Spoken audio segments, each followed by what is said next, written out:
Assalamualaikum warahmatullahi wabarakatuh. Nama saya Doni Saputra. Saat ini saya sedang menjalani UAS atau ujian akhir semester dengan mata kuliah jaringan VoIP di kelas IT 801 program studi Teknik Informatika dengan dosen Bapak Ambros Magnus Rudolf Mekeng STMT. Pada soal UAS kali ini adalah yang pertama, jelaskan secara rinci dengan kata-kata sendiri model monitoring QoS berikut. Oke, monitoring application. Jawabannya adalah model monitoring QoS, quality of service dalam jaringan VoIP biasanya bertujuan untuk memastikan kualitas layanan yang optimal dan biasanya juga melibatkan pengukuran dan pemantauan beberapa parameter utama, yaitu adalah sebagai berikut. Latency, keterlambatan. Latency atau keterlambatan, ya fungsinya adalah mengukur waktu yang diperlukan untuk paket data suara untuk berpindah dari sumber ke tujuan. Latency yang tinggi biasanya dapat mengakibatkan jeda dalam percakapan atau delay ya. Misalkan suaranya yang terputus-putus dan juga sebagainya. Nah, itu adalah ada pada latency. Lalu yang kedua ada jitter, variasi keterlambatan. Jadi mengukur variasi waktu kedatangan paket data, jitter yang tinggi juga dapat menyebabkan distorsi suara. Paket loss, kehilangan paket loss atau kehilangan paket. Jadi pada paket loss sendirian ini adalah QoS-nya mengukur jumlah paket data yang hilang selama transmisi. Kehilangan paket data juga dapat menyebabkan hilangnya informasi suara. Jadi suaranya akan terputus ya. Throughput atau laju aliran data, mengukur jumlah data yang berhasil dikirim dan diterima dalam waktu tertentu. Throughput yang rendah biasanya dapat menyebabkan kualitas suara yang buruk. Biasanya kalau kita nelpon itu kalau throughputnya jelek atau aliran datanya buruk itu dia akan terputus-putus tuh, suaranya akan kurang jelas atau tidak clear ya secara voice-nya ya. Monitoring QoS dilakukan dengan menggunakan perangkat lunak dan perangkat keras yang memantau jaringan secara real time dan memberikan laporan tentang kinerja jaringan. Biasanya QoS pada VoIP ini juga kita bisa kombinasikan dengan bandwidth management ya. Bisa berupa MikroTik, firewall yang memang sudah bisa untuk melimit untuk monitoring QoS. Tujuannya sebenarnya adalah untuk mendeteksi dan mengatasi masalah QoS secepat mungkin untuk memastikan kualitas komunikasi yang tinggi. Jadi pada dasarnya pada jaringan VoIP itu QoS itu sangat penting ya, karena tidak boleh pada jaringan VoIP sedikit mengalami jitter, latency dan sebagainya. Jadi harus dimonitoring melalui monitoring QoS.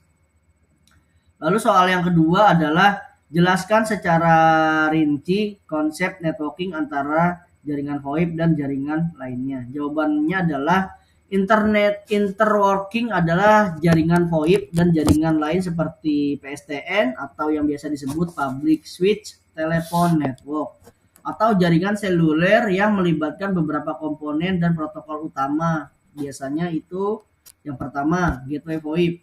Gateway VoIP sendiri itu adalah berfungsi sebagai jembatan atau bridging antara jaringan VoIP dan PSTN. Nah, biasanya ini digunakan untuk VoIP yang memang sebelumnya itu masih menggunakan konvensional ya. Jadi kita butuh gateway VoIP untuk bridging antara jaringan IP dan PSTN. Nah, gateway ini berfungsi mengkonversi sinyal dari digital menjadi sinyal analog dan sebaliknya. Jadi kalau kita mempunyai konvensional PBX, kita bisa menggunakan VoIP dan beralih VoIP menggunakan gateway VoIP ini ya untuk bridgingnya.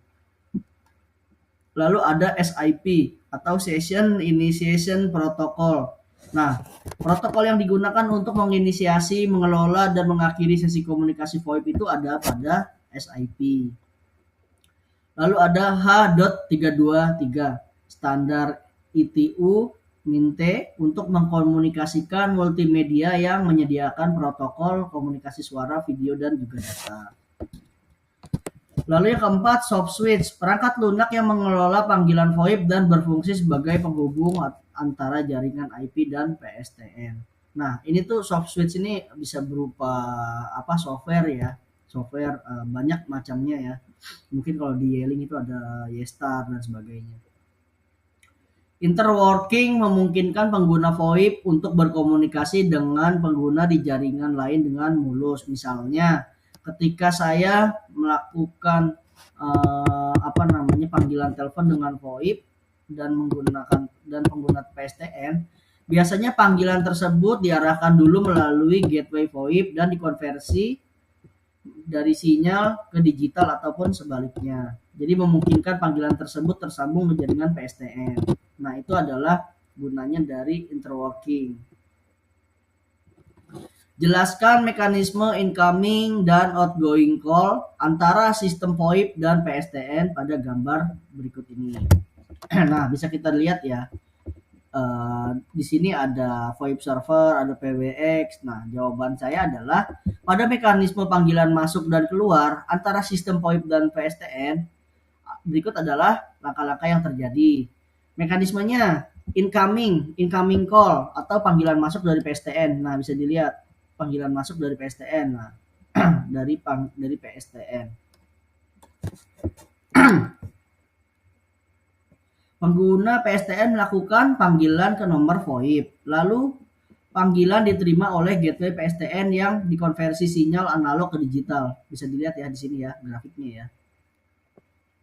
Yang ketiga, gateway PSTN mengirim sinyal digital ke soft switch. Yang keempat, soft switch mengarahkan panggilan ke server SIP.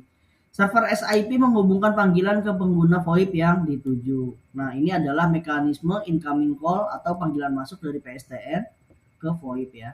Panggilan masuk dari PSTN ke VoIP. Nah, dari sini ke VoIP sini ya. Nah, lalu mekanisme outgoing call atau panggilan keluar dari VoIP ke PSTN, bisa dilihat panggilan dari VoIP ke PSTN yang ada di sini. Ini PSTN ya.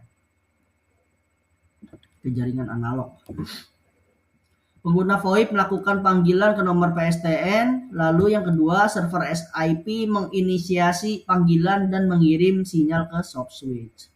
Yang ketiga, soft switch mengarahkan panggilan ke gateway VoIP. Ke gateway VoIP ya, gateway VoIP.